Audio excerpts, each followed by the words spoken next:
നിങ്ങൾ ദൈവത്തിൻ്റെ മന്ദിരമെന്നും ദൈവത്തിൻ്റെ ആത്മാവ് നിങ്ങളിൽ വസിക്കുന്നു എന്നും നിങ്ങൾ അറിയുന്നില്ലയോ? We are the temple of the living God. The spirit of the living God is living, abiding inside us. ഇത് എൻ്റെ പുറമേയുള്ള വ്യക്തിത്വത്തെ അല്ല ഞാനീ പറയുന്നത്. എൻ്റെ ഉള്ളിൽ വസിക്കുന്ന ദൈവാത്മാവിന് മരണമില്ല.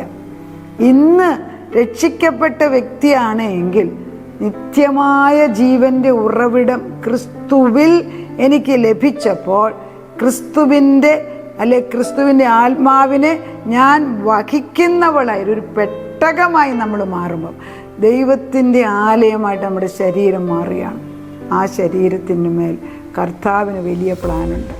ആ ശരീരത്തെ സൂക്ഷിക്കേണ്ട ചുമതല ദൈവത്തെയാണ്. 3 ഘടകങ്ങളാണ്: ദേഹം, ദേഹി, ആത്മാവ്.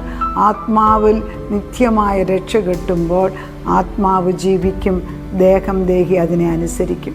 അവിടെയാണ് നിത്യമായ ജീവൻ്റെ ഉറവിടം.